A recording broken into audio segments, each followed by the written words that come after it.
அமெரிக்காவோட அதிபர் சமீபத்தில் ஒரு செய்தியாளர் சந்திப்பில் சில விஷயங்களை பேசியிருந்தார்.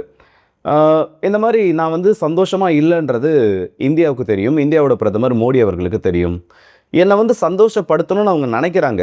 அப்படி என்னை சந்தோஷப்படுத்தணும்னா அவங்க ரஷ்யாவோட ஆயிலை இந்த இடத்துல வாங்காமல் இருக்கணும். இது வந்து அவங்களுக்கும் நல்லா தெரியும். என்னோட கோவத்தை அவங்க அதிகரிக்க விரும்ப மாட்டாங்கன்ற மாதிரி ஒரு செய்தி இந்த வெனிசுலாவோட அதிபர் அவர்களை அமெரிக்காவோட சிறப்பு படையான டெல்டா ஃபோர்ஸ் பிடிச்சதுக்கு அப்புறமா வெளியில் வந்துச்சு. இது ரொம்ப ஒரு வைரலான விஷயமா மாறுச்சு. இது வந்து ஜஸ்ட் ஒரு மெசேஜ் மட்டும் கிடையாது, ஸ்டேட்மெண்ட் தான். அதை நிறைய பேர் சொல்லியிருந்தாங்க, நம்மளோட கமெண்ட் செக்ஷன்லையும் பார்த்துருப்போம். Modi's a very good man. Yes. He's a good guy. He knew I was not happy, and it was important to make me happy. They do trade. Yeah. And we can raise tariffs on them very quickly, and it would be people are afraid of that. இந்த மாதிரி வந்து அடுத்த குறி மோடி தானா, அடுத்த குறி வந்து India தானா? ஏன்னா இந்த இடத்துல ஒரு அரசியல் தலைவரை சுற்றி நம்மளோட செய்தி இருக்கிறத விட நம்மளோட நாட்டை சுற்றி இருந்தால் நல்லா இருக்கும்ன்றது தோணுது. ஏன்னா அதுதான் உண்மை. அப்போ இந்தியா தான் அடுத்த குறியா? வெனிசுலாவில் பண்ணதை இந்தியாவில் பண்ணிட முடியுமா? வெனிசுலாவை அடித்த மாதிரி இந்தியாவை அடிச்சிட முடியுமா? வெனிசுலாவில் தலைவர்களை தூக்கின மாதிரி இந்தியாவில் தூக்க முடியுமான்னு சொல்லிட்டு ஏகப்பட்ட விஷயங்கள், சிலது வந்து ரொம்ப சீரியஸாகவே நக்கல் பண்ணுற மாதிரி சிலது இருந்துச்சு, சில பேர் சீரியஸாகவே கேட்டிருந்தாங்க. ப்ராக்டிக்கலி அது பாசிபிளாக இல்லையான்றதான் இந்த ஒரு பதிவில் பார்க்க போகிறோம். ஸோ வாங்க வீடியோக்குள்ளே போயிடலாம். நான் உங்கள் அக்கேதான் புஷ்வரன், டிபி ட்ரெண்டிங்ஸ்.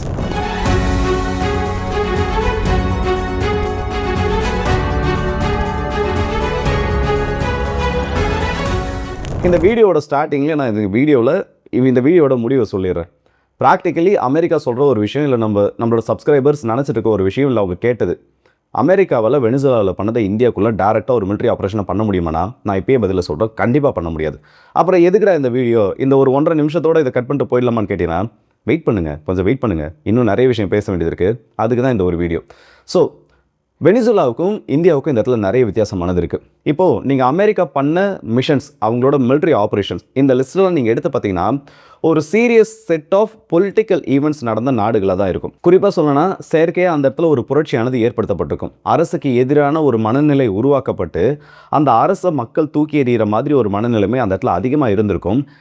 எந்தெந்த நாடுகளில் இந்த மாணவர் அமைப்புகள் அந்த போராட்டத்தை கையில் எடுத்தாங்களோ அந்த நாடுகளுக்கு அமெரிக்கா உதவி பண்ணி இதையெல்லாம் பண்ணி முடிச்சதை வரலாறுகளில் ஏகப்பட்ட இடங்களில் பதிவு பண்ணியிருக்காங்க.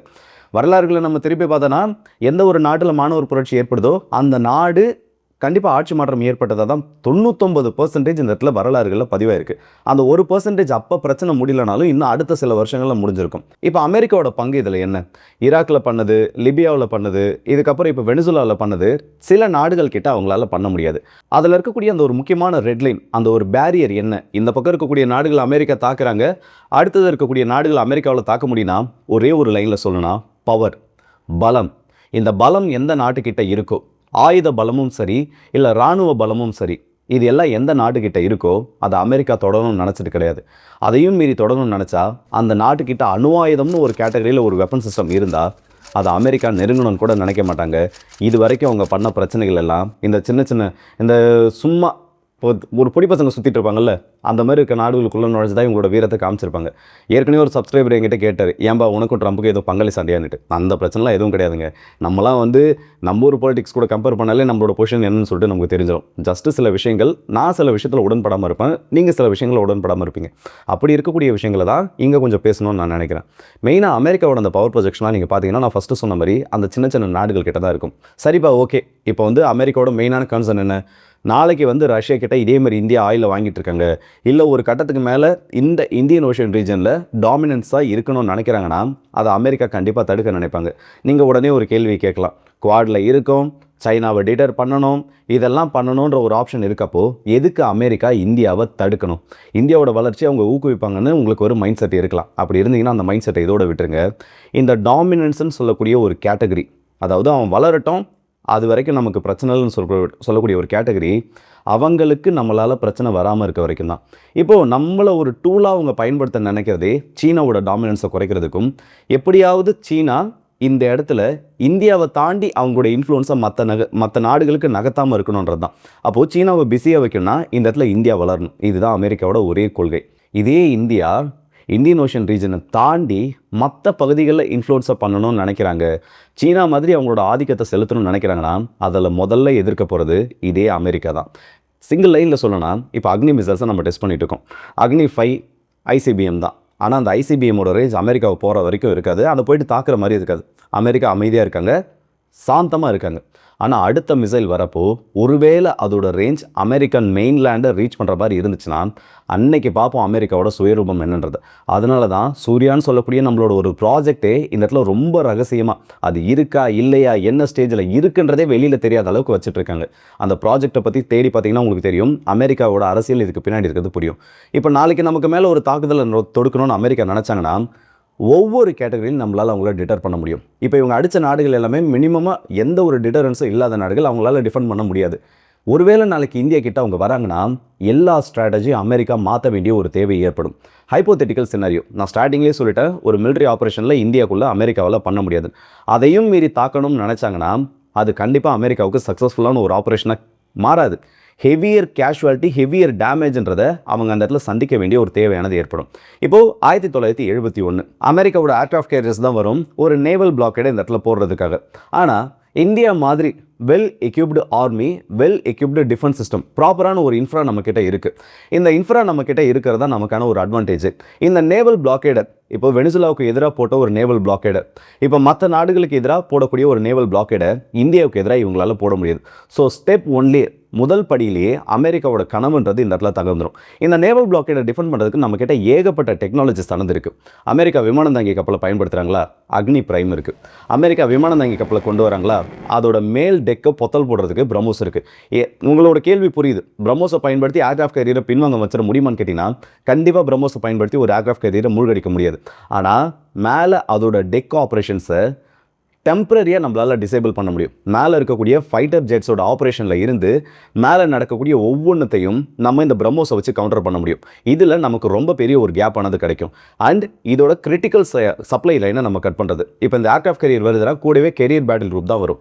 இதில் நீர்மூழ்கிகள் இருக்குது, அதுக்கு பின்னாடி ஃப்ரிகேட்ஸ் இருக்குது, டெஸ்ட்ராயர்ஸ் இருக்குது, பேட்ரோல் ஏர்க்ராஃப்ட்ஸ் இருக்குது, இது எல்லாமே இருக்கும். இது எல்லாத்தையும் ஒவ்வொரு வகையில் நம்ம கவுண்டர் பண்ணுறதுக்கும் நம்ம கிட்ட வெப்பன் சிஸ்டமானது இருக்குது. ஒரு கம்ப்ளீட்டான வெல் ஸ்ட்ரக்சர்டு ஆர்மியாக நம்ம இந்த இடத்துல இருக்கும். இப்போ அக்னி பிரைமை நம்ம ஏர்க்ராஃப்ட் கேரியருக்கு எதிராக பயன்படுத்தோம்னா இது ரொம்ப எஸ்கலேஷன் ஆனால் மட்டும்தான். அமெரிக்கா நம்மளை அடிக்கணும்னு முன் வந்துட்டாங்க, இல்லை நமக்கு எதிராக விமானப்படையை பயன்படுத்தணும்னு நினச்சிட்டாங்கன்னா முதல்ல அவங்க பயன்படுத்த போகிறது அவங்களோட F-35 ஸ்டெல்த் ஃபைட்டர் ஜெட்ஸாக தான் இருக்கும். ஆனால் அவங்க அந்த மெனுவரை பண்ணுறதுக்கு முன்னாடி இந்த விமானங்கள் இந்தியாவுக்கு எதிரான தாக்குதலை தொடுக்க போகிறாங்க, நம்மளோட அந்த ரேஞ்சுக்குள்ளே வந்துட்டாங்க. ஏன்னா இந்த விமானம் தாங்கி கப்பலிருந்து ஏவப்படக்கூடிய ஏவுகணைகள் குறைஞ்சபட்சம் தரையிலிருந்து ஒரு 400 கிலோமீட்டர் தொலைவுகளில் இவங்க நின்னால் மட்டும்தான் அந்த காம்பேட் ரேடியஸை இவங்களால் கவர் பண்ண முடியும். உங்களுக்கு இந்த லாஜிக் புரியும்னு சொல்லிட்டு நினைக்கிறேன். ஏன்னா E-18 கிராவலர்ஸ்லேருந்து ஒவ்வொரு விமானத்துக்கும் ஒரு ரேஞ்ச் ஆனது இருக்குது. இந்த ரேஞ்சுக்குள்ளே வந்துட்டாங்கனாலே அமெரிக்கா நம்மளை அடிக்க போகிறாங்கன்ற அந்த ஒரு ப்ரிகாஷனரி ஸ்டேஜுக்கு நம்ம வந்துடுவோம். கண்டிப்பாக இதுக்கப்புறம் ஒரு பிரச்சனை நடக்க போகுது. அப்படி இருக்கப்போ இந்த விமானங்கள் டேக் ஆஃப் ஆகிறத கண்காணிக்கிறதுக்கு நம்மக்கிட்ட சேட்டலைட்ஸ் இருக்குது. மற்ற நாடுகள் கிட்ட அது கிடையாது. அதாவது இப்போ இது வரைக்கும் அமெரிக்கா வீரத்தை காட்டின நாடுகள் கிட்ட கிடையாது.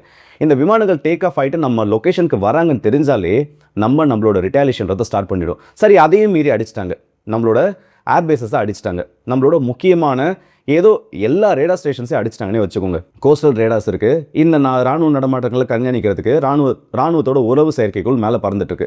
இது எல்லாத்துலேயும் ஃபஸ்ட்டு ஸ்ட்ரைக்கை நம்ம வாங்கிட்டோன்னு வைங்க.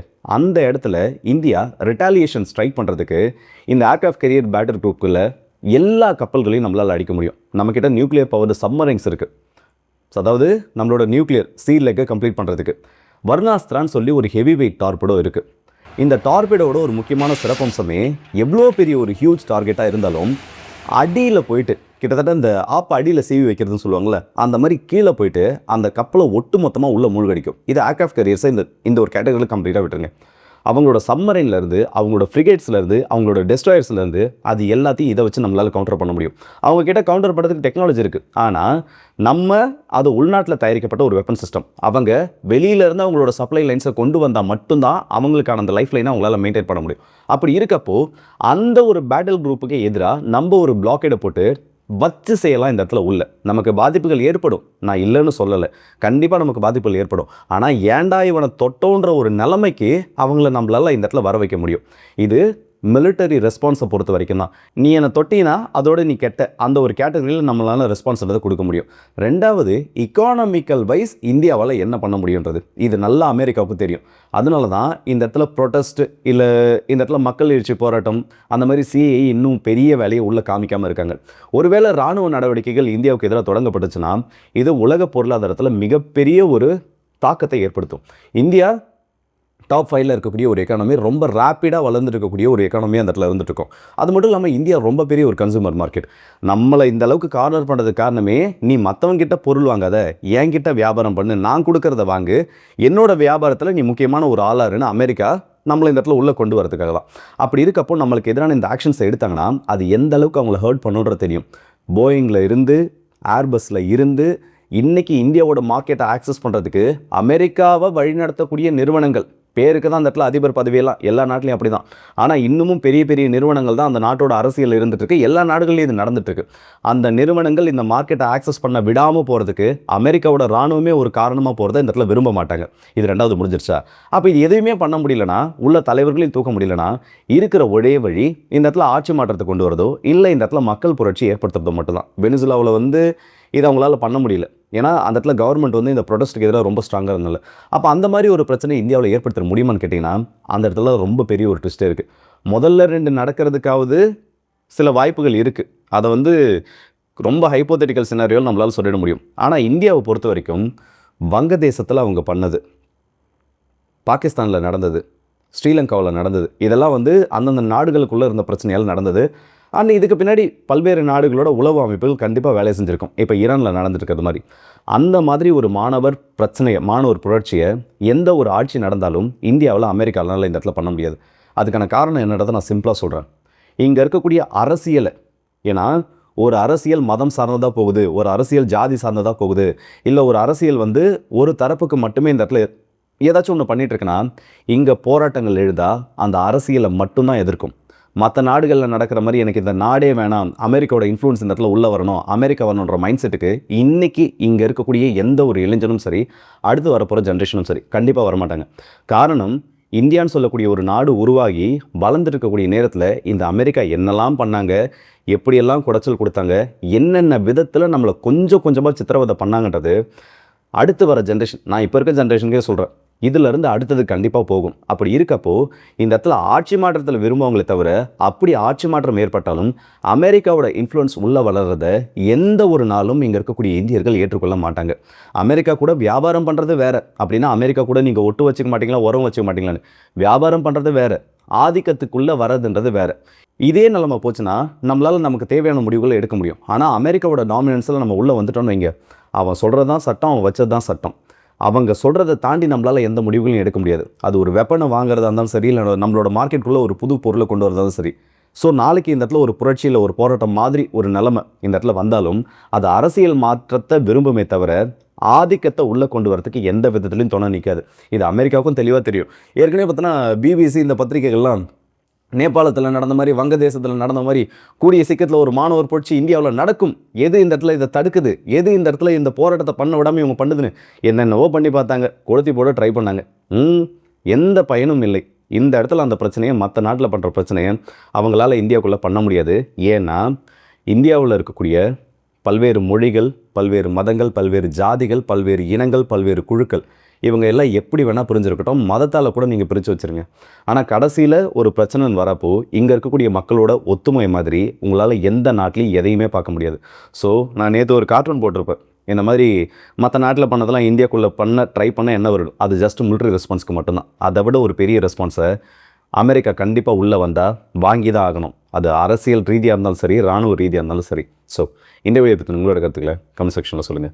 அமெரிக்கா இந்தியாவை தொட மாட்டாங்க. ஒருவேளை அப்படி தொட்டாங்கன்னா அதுக்கான விலையை அவங்க கொடுத்து தான் ஆகணும், அதுக்கான இழப்புகளையும் அவங்க சந்திச்சு தான் ஆகணும். இது உண்மை. இதை பற்றி நீங்கள் என்ன நினைக்கிறீங்கிறது மறக்காம கமெண்ட்ஸில் சொல்லுங்கள். ஸோ அடுத்த வீடியோ சந்திப்போம். அதுவரைக்கும் இந்த மாதிரி உங்கள் எல்லாருக்கும்